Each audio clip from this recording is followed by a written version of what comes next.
As we're waiting, I just want to take a minute to thank the sponsors. Our champions are Noah Kozlowski, Crindler and Crindler, New York State Building Trades, Turkin, Heath, and Macaulay. The advocates are the Deary Law Firm, Pitta and Bayonne, Hanson Roscata, the New York State AFL-CIO, where of course I work, have to say that. New York State Iron Workers District Council, New York State Lessett, Sullivan, Pepin, Block, McGrath, Cafina, and Canavo. Benefactors are CSEA Local 1000 AFSCME, Barish and McGarry, the Deary Law Firm, International Union of Operating Engineers, Local 94, 94A, 94B, New York State Laborers Health and Safety Trust Fund, New York State Pipe Trades, Slatter, and Schulman, and lastly, Sullivan, Papin, Block, McGrath, Cavinas, and Canavo. And everybody on this call has contributed. And what's amazing, it's not just money, but it's the effort, it's the lobbying, and it's staying with this over the past 20 years. So without any further ado, think everybody's here. Just want to remind people to put on mute when you're not speaking. And we will have opportunity at the end to chit chat. So without further ado, I would like to turn over to Lieutenant John Leary from FDNY Ceremonial Unit. Lieutenant? Oh, say, can you see by the dawn's early light what so proudly we held at the twilight's last gleaming, whose broad stripes and bright stars through the perilous fight o'er the rampart we watched with gallantly streaming, and the rocket's red glare, the bombs bursting in air, gave proof through the night that our flag was still there. Oh, say does that star-spangled banner yet wave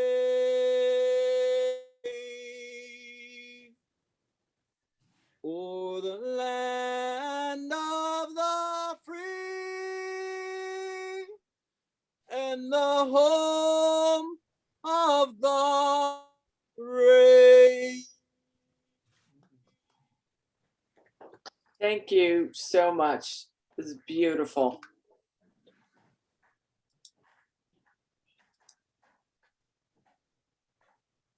Let's see.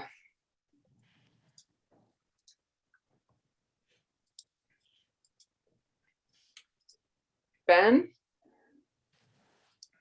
Hi. Oh, unmuting. Hi, thanks. That was lovely. Thank you, Lieutenant. I just wanted to, first of all, thank you all for joining.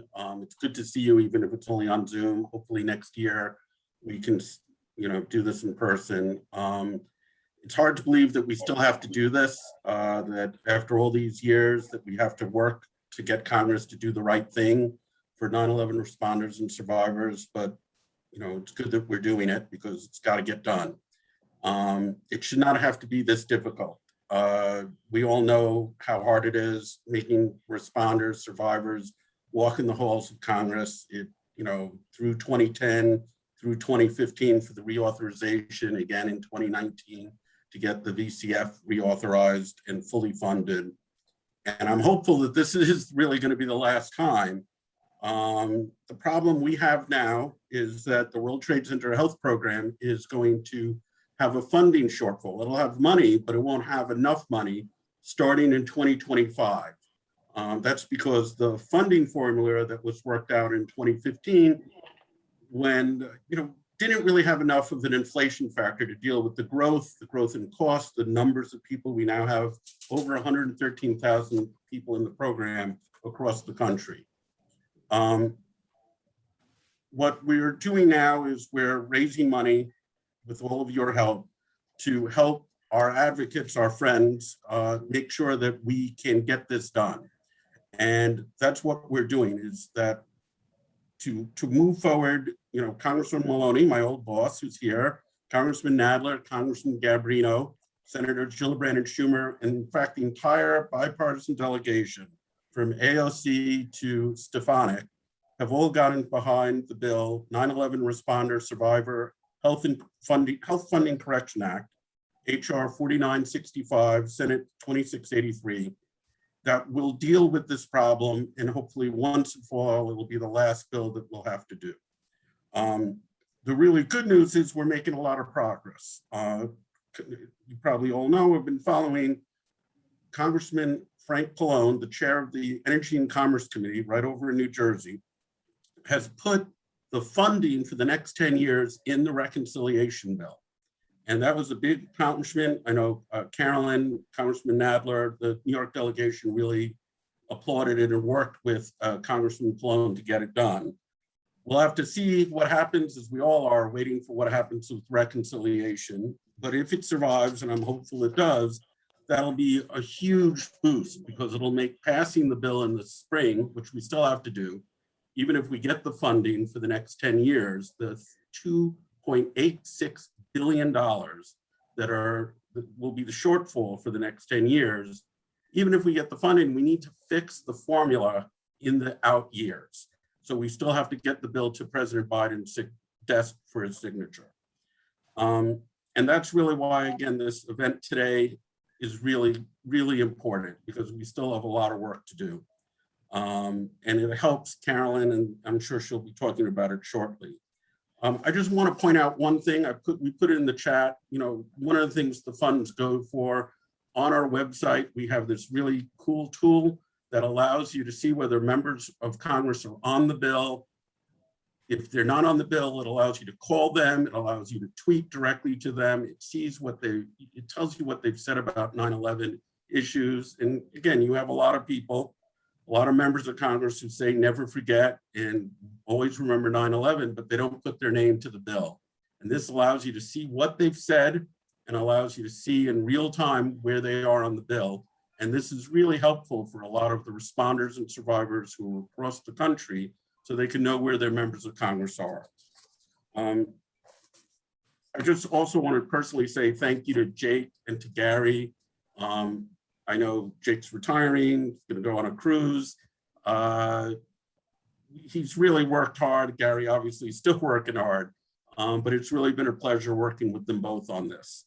So I just want to say thank you to both of them, to our honorees. And I also want to introduce my former boss, Carolyn Maloney, who's probably the hardest working member in Congress and has had to take her stylish bunker coat out of the closet to use it again, to make the point that 9/11 responders and survivors need the help that Carolyn and Jerry are working to get. So I'll leave it for Congressman Maloney.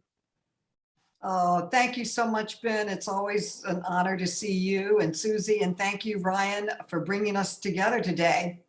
I'm honored to be with all of you, an incredible group of heroes and heroines who worked together over the past 2 decades to make sure that we as a nation never forget 9/11 and the impact that day and the weeks and months after had on so many.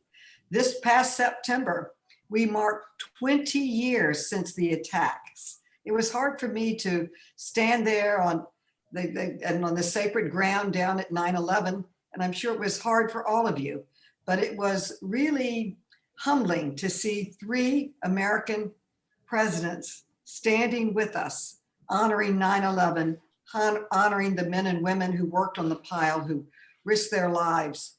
And I think all of us should particularly thank President Biden for coming that day and remind him that we need to get this bill to his desk.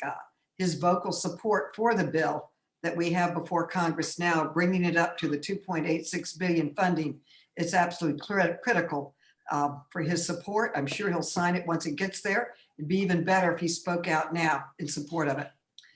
Now, especially with all the difficulties that so many responders and survivors have had with their illnesses and the struggles they've had with the hard fact that their government would not recognize the cause of their illnesses, and that they literally lied to them and said it was safe to work there when it wasn't safe, and that their calls for help were ignored for far too long. It's been a lot of long struggle, a lot of memos, conversations, meetings, press conferences, during the snow, countless hours walking the halls of Congress.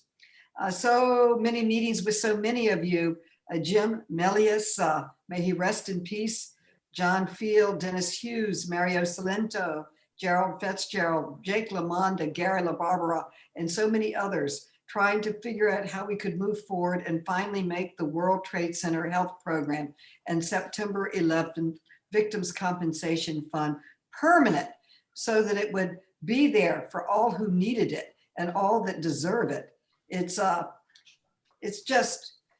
too hard to ask these heroes to come back and walk the halls again.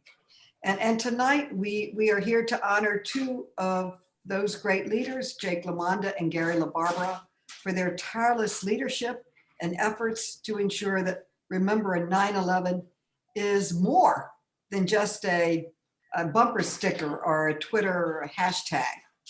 It's been a long struggle, and I thank my colleagues, especially Jerry Nadler, Peter King, Frank Pallone, Senator Schumer, Gillibrand, and former Senator Clinton, and so many, many others that we've had the honor of fighting beside us. I do want to mention that the new app that Ben mentioned is so important.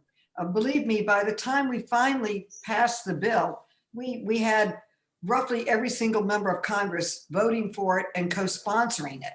That took hours and hours of personal meetings to make help happen. So using this new app will help us to reach out across the country and get the members of Congress to sign on through this new technology. So I urge all of you to use it through your unions throughout the country. First, as we all remember, fighting the Bush administration, what a fight it was to get them to even recognize the problem. Remember, they kept saying these deaths weren't tied to 9/11, and then fighting for them to put someone in charge of it. We had to fight to get someone who was accountable, then trying to get our colleagues from across the country to recognize that this was not just an attack on Lower Manhattan, just not an attack on New York, but an attack on our nation. We even had to prove that we had 434 out of 435 congressional districts. We found people that were in the program and suffering from their work at 9/11. Fighting to get my original bill passed, the James Zadroga 9/11 Health and Compensation Act, which was finally signed into law in 2010 and created the World Trade Center Health Program and reopened the September 11th Victims Compensation Fund. And then again in 2015, 2016, as we fought for its reauthorization, and to finally make the health program permanent and extend the VCF, the Victims Compensation Fund. And then we did it all over again in 2019, passing the Never Forget the Heroes, James Zadroga, Ray Pfeiffer, and Louis Alvarez permanent authorization of the September 11th Victims Compensation Fund to finally make the VCF permanent. This was after Luis Alvarez shamed Congress into action with his heroic acts, his heroic testimony. That is a day I will never forget. And now we're back at it again, hopefully for the last time, to make sure that the health program is fully funded with the 9/11 Responder and Survivor Health Funding Correction Act, which deals with the anticipated funding shortfall for the World Trade Center program that is coming up in 2025.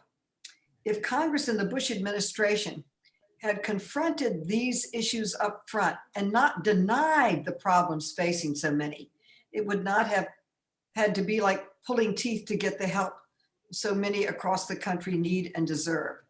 And so my hope is that this time we won't have to ask you all to come back to Washington and walk the halls again. Fortunately, our great friend, Frank Pallone of New Jersey, chairman of the Energy and Commerce Committee, in which our legislation has to get through, he has put the bill back into the Build Back Better bill, the nearly $3 billion we need to deal with the upcoming deficit.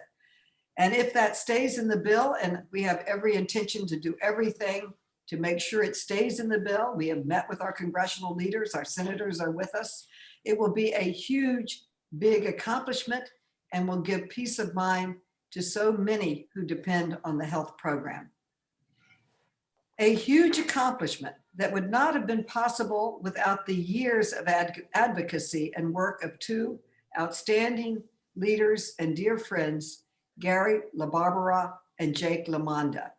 You have both done such a great service to your members and for the entire 9/11 community of responders, survivors, and their families. Throughout this fight, Gary has been a great organizer, always making sure that the public knew exactly what responders and survivors were facing.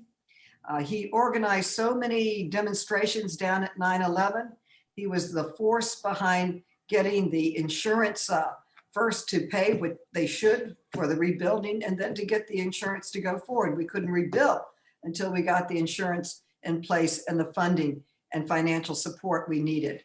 He was really critical to helping us get through the support, the legal challenges, and other efforts that we had to jump over to ensure we keep going to clean up, rebuild, and go forward at ground zero.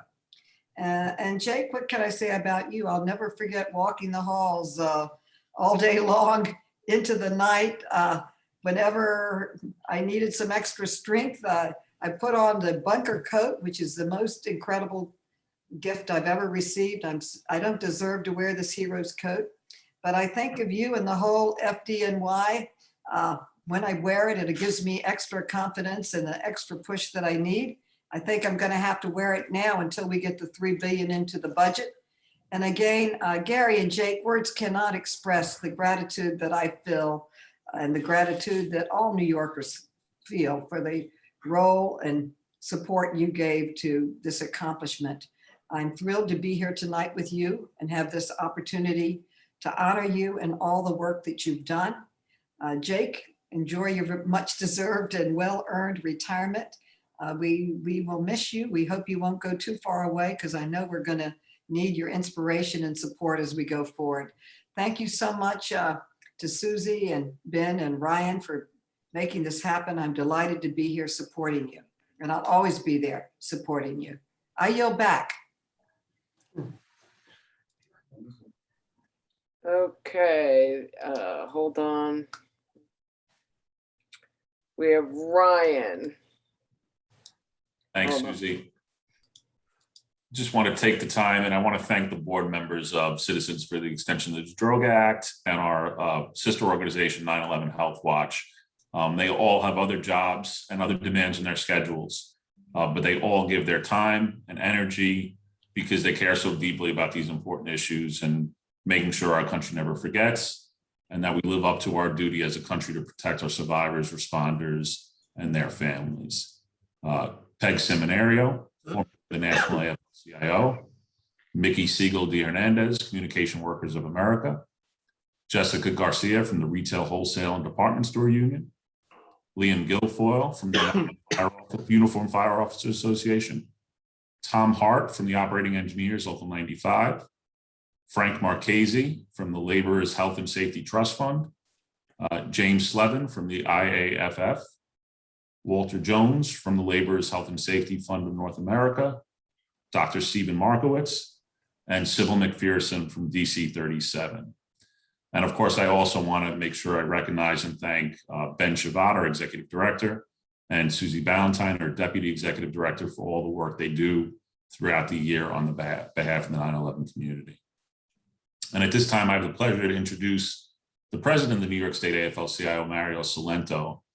In that role, Mario leads the strongest state labor federation in the country. I'm a little biased because I work there, but we represent 3,000 local unions and 2.5 million members, and he leads us in those fights to make a better life for working people. During his time in office, Mario has been committed to ensuring that responders, survivors, and their families receive the care and support they so desperately need and deserve. And that means working together with you, everyone on this call, to pass multiple extensions of the programs, addressing various funding issues that have come up, and functionally making permanent the Zadroga programs.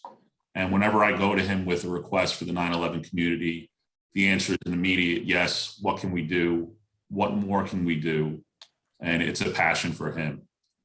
Friends, Mario Cilento. Thank you, Ryan. Thank you very much.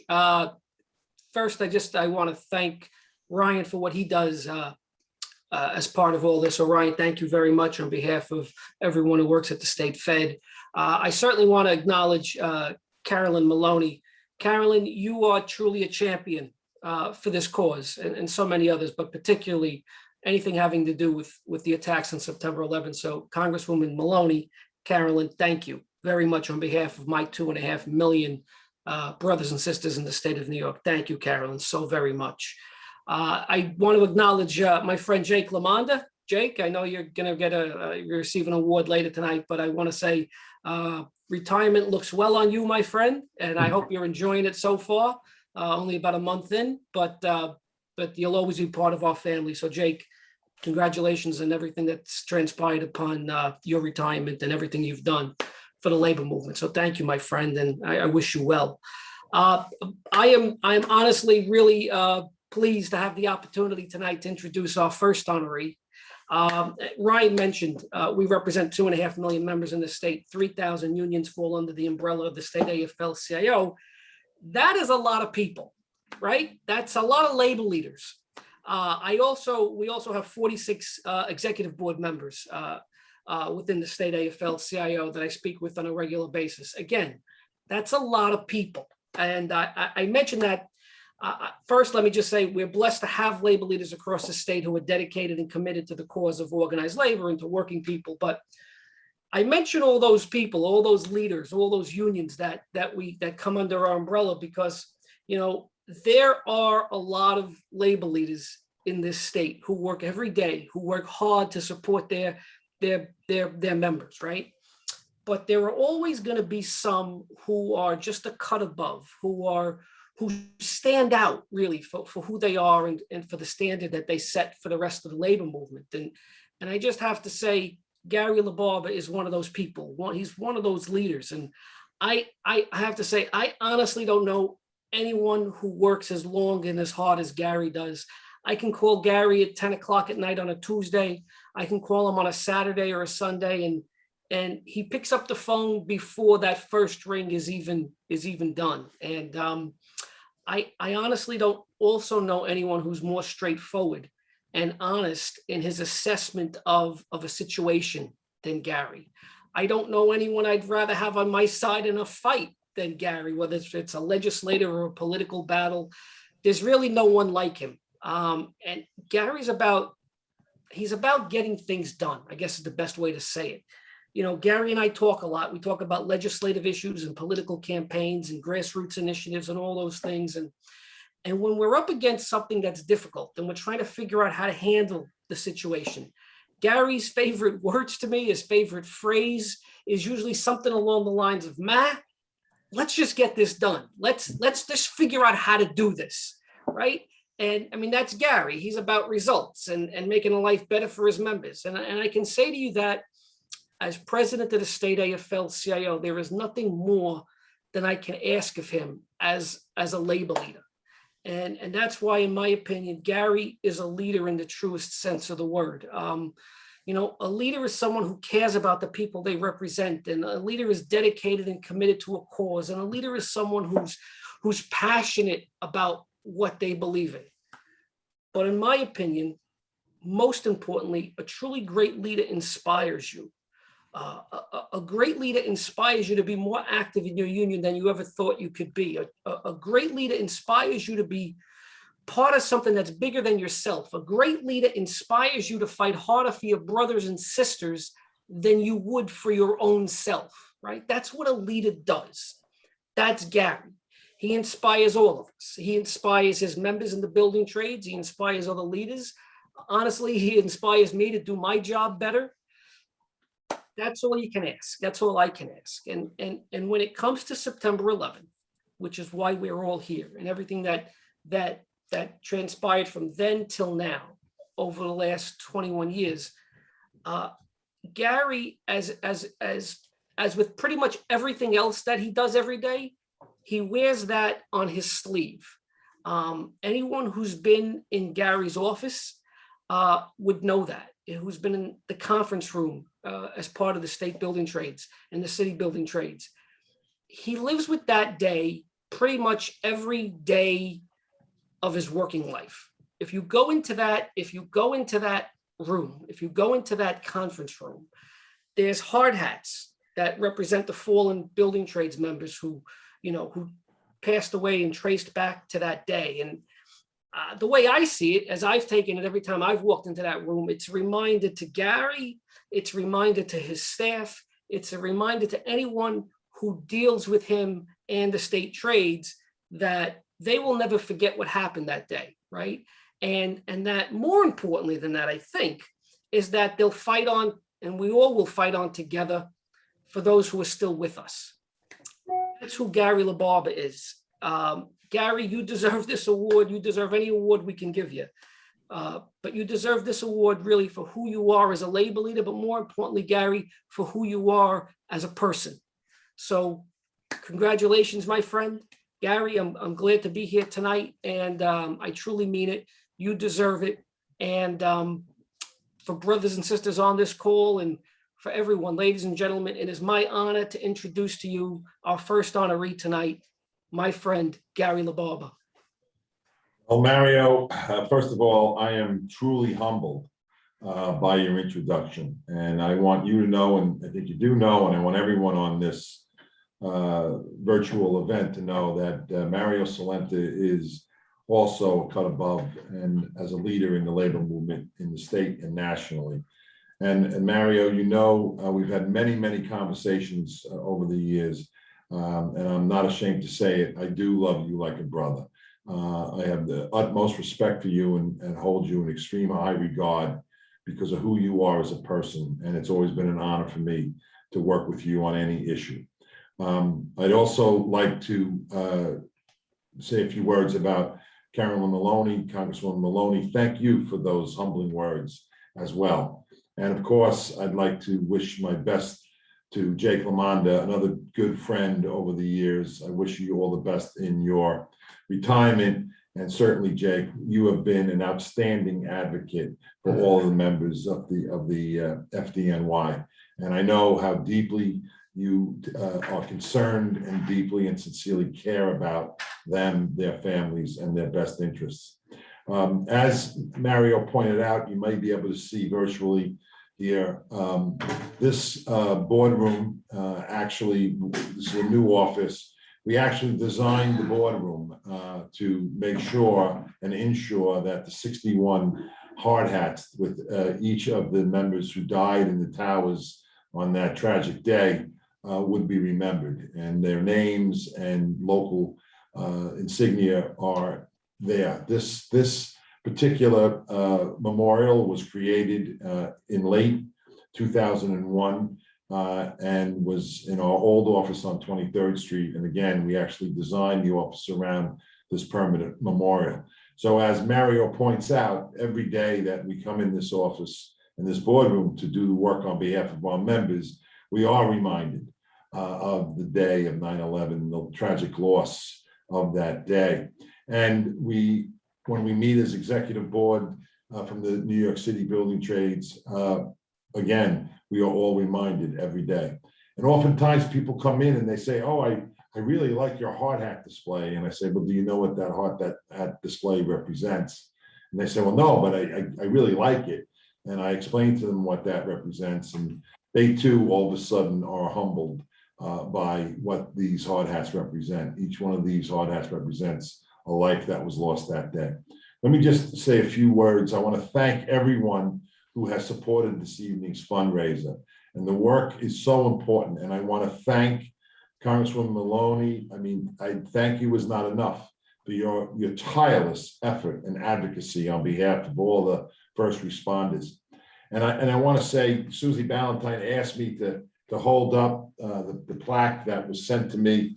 And I just want to read it to you in the event you can't see it. But it says, tell Congress, remember 9/11 should be more than a bumper sticker. And that's absolutely true. Everyone on this, at this event tonight knows what that means. And I will say that on that tragic day, thousands of unionized construction workers put their tools down in all 5 boroughs and headed down to the World Trade Center to assist our brothers and sisters in the uniformed services. And over the next several days, you know, talk about September 12th, the day when everyone came together and the work began. On the next several days during the recovery and the search, you know, it was apparent in the very beginning, all of us that were there will remember it was the Bucket Brigade at first, but shortly thereafter, purely on a voluntary basis, building trades, thousands of building trades members and contractors brought equipment down.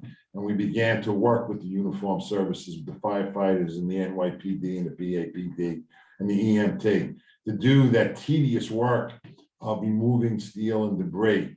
And all the while trying to ensure the safety of all the workers there. And obviously to be respectful of the remains that would later be discovered. And that you know, was operating engineers in the office with me tonight is Dan McGraw from the operating engineers who ran for many years, the State Council of Operating Engineers. I'm honored to have him with me. And we have Greg Lanzette from the UA and Al Catalano from the Bricklayers and Megan and Santos from the state and City Building Trades Council. I'm honored that they're with me tonight to share this recognition.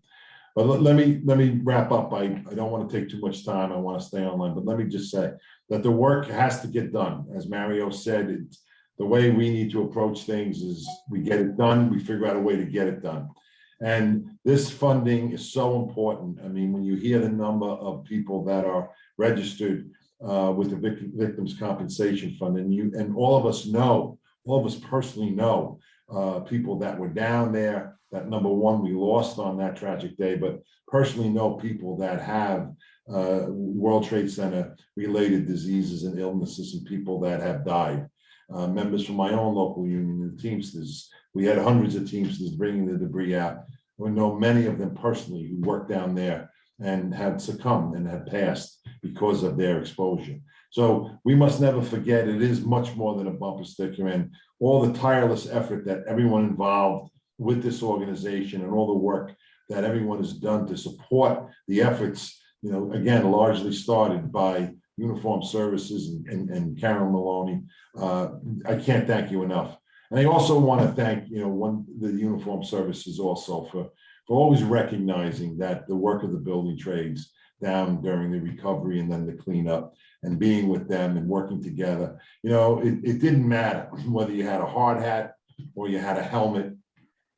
We were all together as one. And there were so many memories, you know, strong memories that all of us have from being down there. But I have to say that was the absolute worst we saw in humanity, the evil of that attack. But, you know, one of the takeaways that I have from this whole tragic experience is we also saw the best in humanity, the way everyone came together and the volunteerism and the work that we did together and the respect in terms of the process of the recovery and cleanup, to respect that hallowed ground. And, you know, I always say that being down there and experiencing that, as so many did, you know, the work that went on down there is something that will be with anyone that was there. You'll never forget the experience. You'll never forget the odor. You'll never forget any of it. But what I will say is again, while we saw the worst in humanity, we also saw the best in humanity. And I will say that the compassion, care, and love that firefighters and construction workers showed, and I mean, I'm sure all of you remember outside the perimeter in early days with family members, with pictures of their mothers, their fathers, their brothers, their daughters, their sons, and asking us to have you seen this person? Can you look for this person? It was tragic. But the compassion, the level of compassion in the face of all those challenges is something that I've never seen before, and I don't think I've ever seen since. So thank you all very much for this recognition. I'm humbled by it. And thank you all for supporting this important organization. And again, I want to say in closing, God bless all of you and God bless America. And thank you very much. Thank you. Like at this time, turn to President of UFOA, James McCarthy. I think you need to unmute. I'm muted.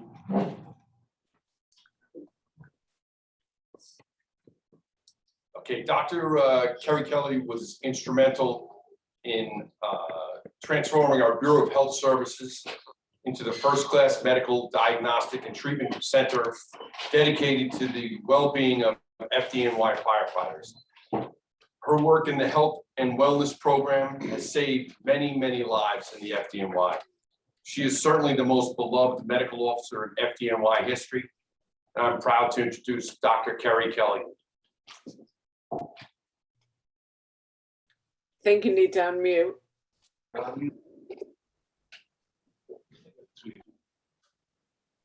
We still need you to unmute. Can you hear us now? Now. We're golden. We're still not technical wizards. We The love you Dr. anyway. Chez is here joining me to give our best regards to Jake. We are very happy to be here to see you're getting this award. It is well deserved. We're very sorry that you're moving toward retirement, but we also know it's a well-deserved retirement.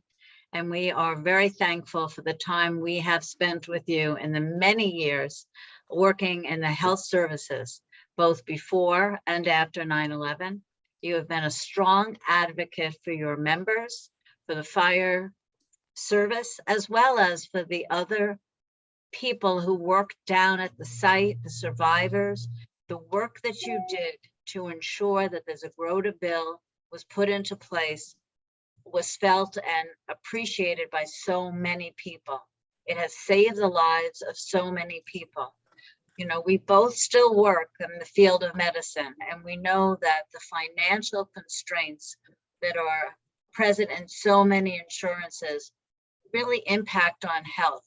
And the fact that we know we have long-term financial support for our members and for those who worked at the 9/11 site is critical. We know that there's enough that people worry about in their health, their well-being, what their future will be.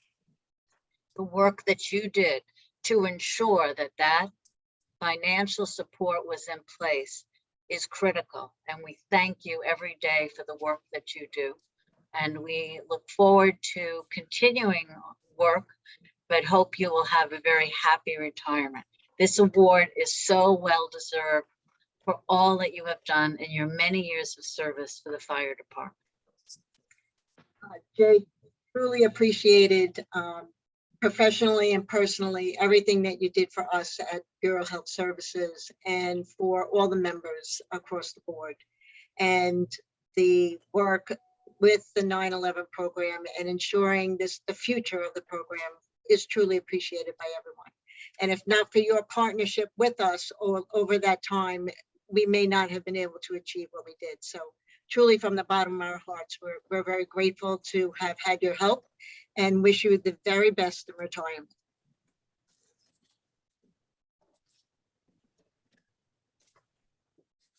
Okay, back to Jim. Okay, Ed So Kelly has been an advocate for firefighters his entire life. From his time as a new Jake in the Boston Fire Department to being the leader of his Boston Local 718 and on to be the president of his state association, he's advocated for firefighters. Now he's the president of our International Association of Firefighters, fighting for us down in Washington, D.C. He fought for the health and safety of firefighters his entire career. He's convinced Congress people to vote for the Zadroga bill each time it came up for a vote, and his contributions have been immeasurable. Ladies and gentlemen, President Edzo Kelly of the International Association of Firefighters. Jimmy, baby, thank you very much, pal. Thank you for that very generous introduction. And Susie and Ben, thank you for what you've done. I've had a front row seat and actually sat next to you a few of those fights down in Congress. And thank you all so much for what you do for all of us, not just the firefighters, but every American needs to know that we're doing the right thing, especially in this case. I especially applaud you for the unbelievable coalition that you amassed to go down and fight in Congress. You guys have been incredible, led, of course, by our champion and our fearless champion, Congresswoman Maloney, who's incredible. We love following her lead. She's the best. We can't fail with her. You know, I have to say, I didn't have the pleasure of knowing Jimmy Zadroga or Louis Alvarez, but Ray Pfeiffer was a friend of mine, a great guy, and he really brought what we all try to bring to our legislative bodies, common sense. And when you think about, and Gary talked about it when he spoke, and congratulations to you, Gary, by the way. I'm an old Boston building wrecker. I came out of the trades.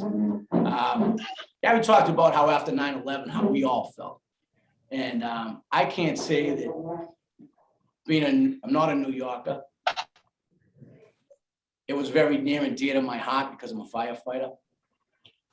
But what New York endured on 9/11, the pain was felt all across the world and certainly all across the United States. And it touched a piece of every single one of us. And that Listen to feeling the new head of the tremendous, International Association of Firefighters, Boston guy. Red Sox fan. You listen to him?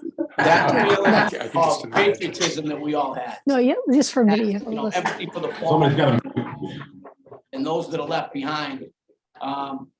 It almost defies logic that we had to go down and fight the way we have to provide that common sense. You know, I think it was Clausewitz said that war is an extension of politics, and pretty much everything comes back to politics.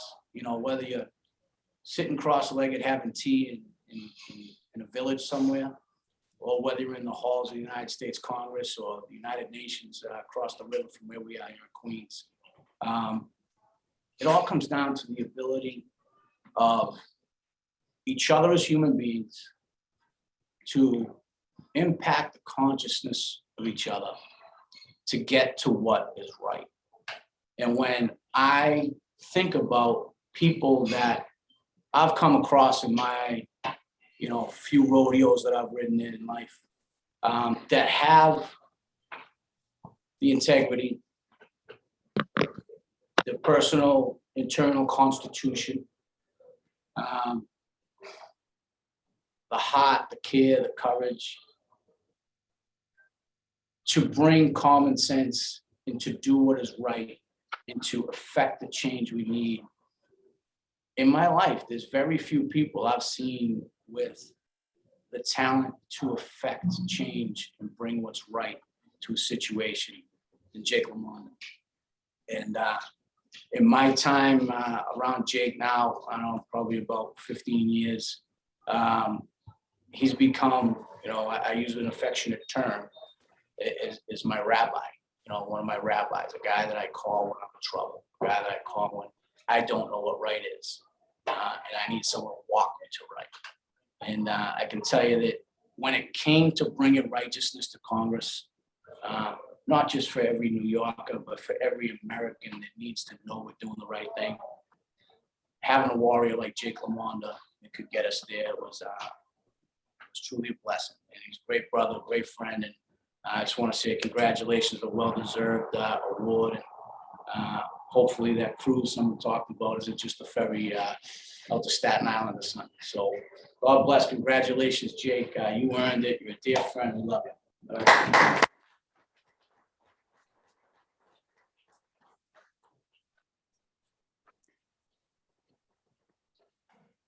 Oh, where do I start? I take a look back and it's such I'm almost grateful that this is happening virtually instead of in front of an audience. Because sometimes it's a little embarrassing to be honored for the work of so many and that you're chosen the one to be honored. But I want to congratulate Gary LaBarbera, who is a true champion of labor. And I think Mario said that Gary's never shy to say what's on his mind. And serving with Gary on the AFL-CIO Executive Council, I learned a lot from Gary. And labor should be so grateful to have Gary as one of the leaders.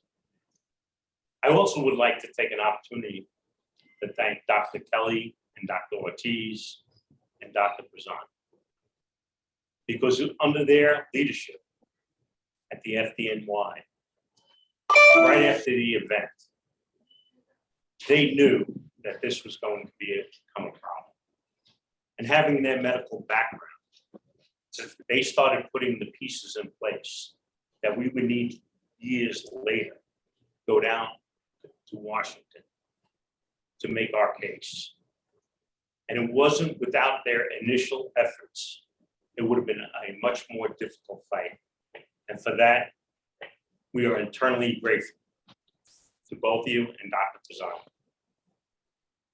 Also, again, this was the work of so many, not just one, not two, but so many. Mario Salento, your leadership in the AFL-CIO, Susie Ballantyne. But one of the persons who held that wheel steady for so many years and guided us to where we needed to be in this fight and the fights that continue, Ben Shavak. Ben, your knowledge, your guidance was incredible and always spot on. Once again, we had so many fights down in Washington, and those fights won't be over. But who can never forget people like Ray Pfeiffer and the compelling testimony of Detective Alvarez? It's almost a pity that we had to go before national TV and fight for our what was just right. Our nation came under attack that day. It wasn't New York City. It wasn't not just New York City firefighters and fire officers, but it was our entire nation. And something that could have been so easy, that should have been so easy, we had to constantly fight for what we wanted for our members, their protection, their families. When you look at the totality and the count just keeps on going on, and there are going to be many more fights.